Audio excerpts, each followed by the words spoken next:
Assalamualaikum warahmatullahi wabarakatuh. Perkenalkan kami kelompok 11 yang beranggotakan saya sendiri, Akila Saira Aprilia, NPM 1801010138.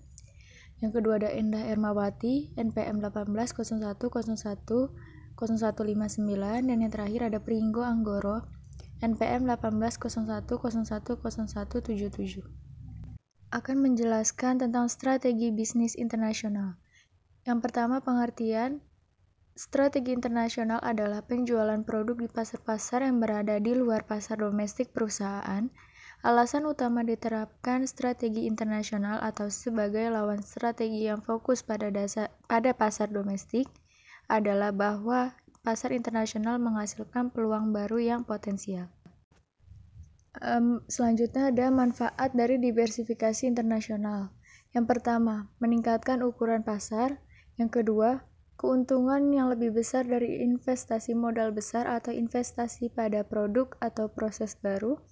Yang ketiga, skala ekonomi yang lebih besar, ruang lingkup ekonomi yang lebih besar, dan pembelajaran. Yang keempat, ada keuntungan kompetitif melalui lokasi-lokasi, misalnya akses ke tenaga kerja yang lebih rendah dan sumber daya yang penting atau pelanggan. Selanjutnya ada cara memasuki pasar internasional. Yang pertama, ekspor produk-produk. Yang kedua, perjanjian lisensi. Yang ketiga, aliansi. Yang keempat, strategis. Yang kelima, akuisisi. Dan yang terakhir, membentuk anak perusahaan baru yang sepenuhnya dimiliki. Next, ada resiko dalam lingkungan internasional.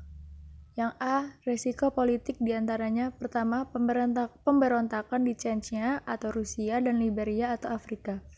Yang kedua, perang yang berkelanjutan di antara negara-negara Timur Tengah. Yang ketiga, renasionalisasi potensial terhadap sejumlah perusahaan swasta di Rusia. Yang keempat, kegagalan komunitas Eropa dalam usaha mereka mendapatkan status adikuasa di bidang ekonomi karena perbedaan pendapat di antara negara tersebut. Dan yang B, ada resiko ekonomi di antaranya. Dampak Meksiko terhadap perdagangan dunia dengan upah yang rendah dan kualitas tinggi tapi memiliki mata uang yang berisiko tinggi. Yang kedua, kesulitan Cina dalam menegakkan hak-hak kepemilikan intelektual terhadap barang-barang seperti CD, perangkat lunak, dan sebagainya.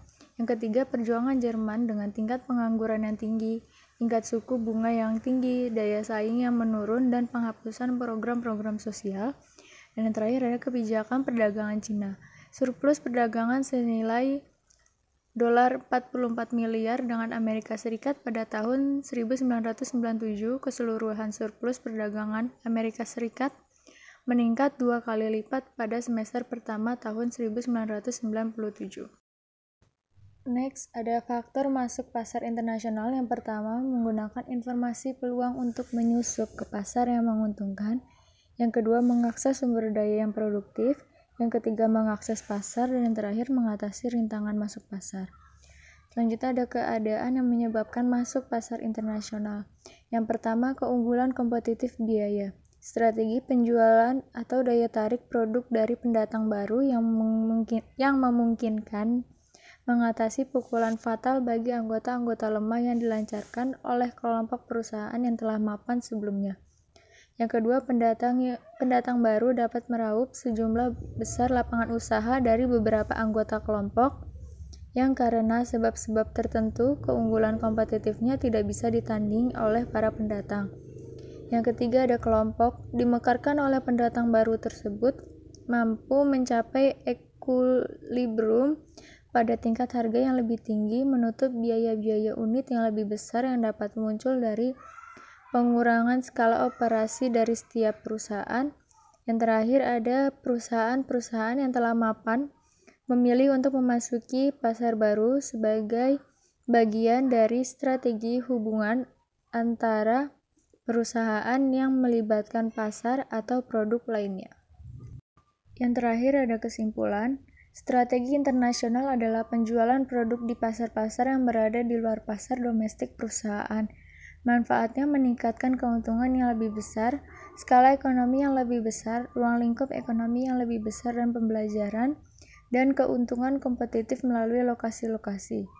Memasuki pasar internasional juga memiliki cara tersendiri, yaitu ekspor produk-produk, perjanjian lisensi, aliansi strategis, akuisisi, dan membentuk anak perusahaan baru yang sepenuhnya dimiliki.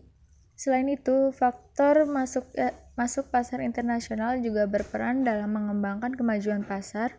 Faktor yang mempengaruhi adalah menggunakan informasi peluang untuk menyusup ke pasar yang menguntungkan, mengakses sumber daya yang produktif, mengakses pasar, dan mengatasi rintangan masuk pasar. Terdapat risiko politik dan ekonomi yang bakal tumbuh di dalam pasar internasional, dan juga terkadang keadaan perusahaan yang menyebabkan masuk ke dalam pasar internasional. Baik, sekian presentasi dari kelompok kami. Kurang lebihnya mohon maaf. Wassalamualaikum warahmatullahi wabarakatuh.